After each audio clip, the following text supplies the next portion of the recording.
Hi friends, నేను మీ జ్ఞానేశ్వర్. ఈ వీడియోలో మనము కొన్ని విషయాల గురించి క్లియర్ కట్గా మాట్లాడుకుందాము. అంతకన్నా ముందు Bigg Boss 9 title winner Kalyan పడాలా అవుతాడా, లేకపోతే ఇమాన్యుయల్ అవుతాడా, లేకపోతే తనుజ అవుతుందా? ఈ ముగ్గురుట్లో మీరు ఎవరికి సపోర్ట్ చేస్తున్నారు, ఎవరికి ఓట్ వేయాలనుకుంటున్నారు, ఎవరు విన్నర్ అవ్వాలనుకుంటున్నారు అనేది ఈ వీడియోకి ఒక లైక్ చేసి కింద కామెంట్ అయితే పెట్టండి. అదేవిధంగా నిన్న ఇమ్యూనిటీ టాస్క్ జరిగింది కదా, ఆ ఇమ్యూనిటీ టాస్క్లో విన్నర్ అయ్యింది ఎవరో కాదు, తనుజ గారు విన్నర్ అయితే అవ్వడం జరిగింది. సో తనుజ విన్నర్ అయిన తర్వాత ఇమ్యూనిటీని వద్దనడం, రిజెక్ట్ చేయడం కరెక్ట్ డిసిషనా, తప్పుడు డిసిషనా, దాని గురించి కూడా క్లియర్ కట్గా మాట్లాడుకుందాము. అదేవిధంగా బిగ్ బాస్ టీము కళ్యాణ్ పడాలని టార్గెట్ చేస్తుందా, దాని గురించి కూడా క్లియర్ కట్గా మాట్లాడుకుందాము. అదేవిధంగా నామినేషన్లో ఉన్నటువంటి 6 కంటెస్టెంట్ల ఓటింగ్ ఆర్డర్ ఎలా ఉంది, అలాగే ఈ వారం సింగిల్ ఎలిమినేషన్ ఉందా, డబుల్ ఎలిమినేషన్ ఉందా, ఒకవేళ డబుల్ ఎలిమినేషన్ అంటే ఎవరు వెళ్తారు, సింగిల్ ఎలిమినేషన్ అంటే ఎవరు వెళ్తారు అనేది ఈ వీడియోలో మనము క్లియర్ కట్గా మాట్లాడుకుందాము. అంతకన్నా ముందు నాకు ఒక ఇన్స్టాగ్రామ్ ఐడి ఉంది. ఆ ఇన్స్టా ఐడి పేరు జ్ఞానేశ్వర్ బీబీ రివ్యూస్ అని ఉంటుంది. మీకు ఎపిసోడ్ కన్నా ముందే అప్డేట్స్ తెలవాలంటే నా ఇన్స్టా ఐడిని ఫాలో అవ్వండి. 100% నేను ఇన్స్టాగ్రామ్లో జెన్యూన్ అప్డేట్స్ అయితే పెట్టడం అయితే జరుగుతుంది. సో అసలైన మాటకి వెళ్ళిపోదాము. బిగ్ బాస్ హౌస్లో ఇమ్యూనిటీ టాస్క్ అయితే జరిగింది. ఆ ఇమ్యూనిటీ టాస్క్లో మన ఎవరు గెలిచారంటే మన తనుజ గారు గెలవడం జరిగింది. సో తనుజ గారు ఇక్కడ కన్ఫెషన్ రూమ్కి పిలిచిన తర్వాత ఇక్కడ తనుజ ఒక డిసిషన్ తీసుకుంటుంది, నాకు ఇమ్యూనిటీ వద్దు అని చెప్పి. సో ఆ డిసిషన్ కరెక్టా తప్ప అంటే 100% ఒక గేమర్గా ఆలోచిస్తే ఫైనల్ వీక్లో ఉన్నారు కాబట్టి సింపతి క్రియేట్ కావాలనుకుంటే ఇమ్యూనిటీ తీసుకోవద్దని చెప్పి ఆ వేళ ఆలోచించే తనుజ చాలా కన్నింగ్ గేమ్తో ఆడి ఇక్కడ చాలా తెలివి అనొచ్చు, కన్నింగ్ గేమ్ కూడా అనొచ్చు. సో ఈ రెండిట్లో తనుజ కావాలని ఇమ్యూనిటీ తీసుకోలేదు. ఇక్కడ బక్రా అయ్యింది ఎవరంటే కళ్యాణ్ పడాల. అనవసరంగా సెకండ్ వీక్ బిగ్ బాస్కు ఫైనల్ కెప్టెన్ అయ్యి ఆ నామినేషన్ లేకుండా ఓటింగ్ అనేది కొత్త ఓటింగ్ పెంచుకోలేదు.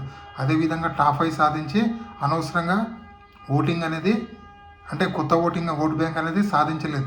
కానీ ఇక్కడ తనుజ చాలా తెలివిగా నాకు ఇమ్యూనిటీ వచ్చినా కూడా ఇమ్యూనిటీ వద్దు అని చెప్పి, అంటే నామినేషన్లో ఉంటే ఇంకా ఓటు బ్యాంక్ పెంచుకోవచ్చు అని చెప్పి చాలా తెలివిగా డిసిషన్ తీసుకొని చెప్పి నాకైతే అనిపించింది. మీకేమనిపించింది అని కింద కామెంట్ పెట్టండి. అదేవిధంగా బిగ్ బాస్ కళ్యాణ్ని టార్గెట్ చేసిందా అంటే 100% టార్గెట్ చేసింది అనిపించింది.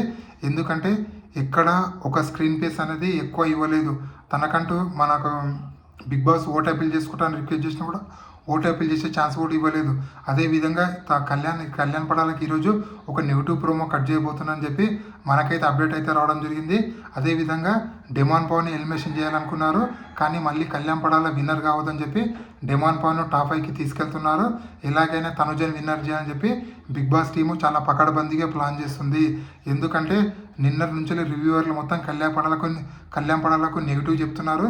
అదేవిధంగా తనుజకు పాజిటివ్ చేస్తున్నారు. సో ఇక్కడే బిగ్ బాస్ సగం అయితే హ్యాపీగా ఫీల్ అవుతుంది. ఎందుకంటే ఎలాగైనా తన ముద్దు బిడ్డైనటువంటి తనుజని విన్నర్ చేయాలని చెప్పి బిగ్ బాస్ టీము చాలా గట్టిగా పకడ్బందీగా ప్లాన్ చేస్తుందని చెప్పి మనకైతే అప్డేట్ అయితే రావడం అయితే జరిగింది. సో దీనిపైన మీ అభిప్రాయం ఏమనేది కింద కామెంట్ పెట్టండి. అదేవిధంగా కళ్యాణ్ పడాల ఫ్యాన్స్ ఎవరున్నా కూడా దయచేసి సండే 10th లైన్స్ ఓపెన్ అంటే మన ఓటింగ్ లైన్స్ అని ఓపెన్ అవుతాయి. సో మిస్ కాల్స్ చాలా ఇంపార్టెంట్. అదేవిధంగా ప్రతి ఒక్కరు కూడా ఓటు అనేది కళ్యాణ్ పడాలకి వేసి గెలిపించండి. ఎవరిని మీ ఓట్స్ అనేది స్పిట్ చేయకండి. అదేవిధంగా ఈ వారం డబుల్ ఎలిమినేషన్ ఉందా అంటే 100% డబుల్ ఎలిమినేషన్ అయితే ఉంది.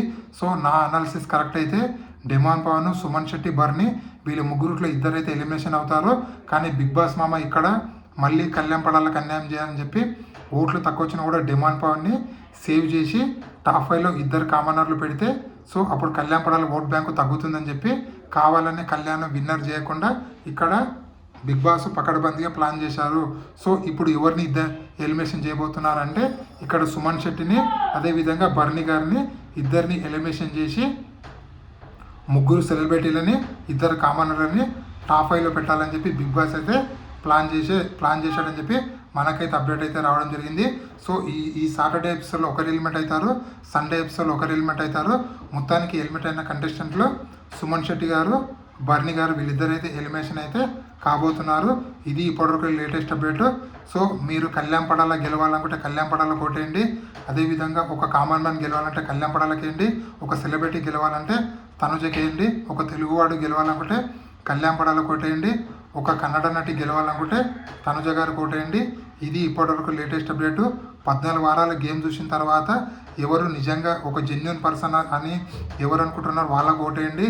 కన్నింగ్ గేమ్ ఆడి ఎదుటి వాళ్ళ ఫీలింగ్స్తో ఆడుకొని ఎదుటి వాళ్ళని ఒక ఫ్యామిలీ డ్రామాలాగా ఆడుకొని ఈ టాప్ 5 వరకు వచ్చిన కంటెస్టెంట్కి సపోర్ట్ చేస్తారా? సో మీరు ఎవరికి సపోర్ట్ చేస్తారనేది మీ ఇష్టము, కానీ ఒక జెన్యున్ కంటెస్టెంట్ గెలవాలని నేను మనసారా కోరుకుంటున్నాను. సో ఇది ఇప్పటివరకు లేటెస్ట్ అప్డేట్. ఇలాంటి కొత్త కొత్త అప్డేట్ ఎప్పుడప్పుడు అందిస్తాను. ప్లీజ్ మన ఛానల్ని లైక్ చేయండి, షేర్ చేయండి, సబ్స్క్రైబ్ చేసుకోండి. ఇది ఇప్పటివరకు లేటెస్ట్ అప్డేట్. సో మొత్తానికి ఇద్దరైతే ఎలిమినేట్ అయ్యారు, సుమన్ శెట్టి, బర్నీ. ఉంటాం మరి.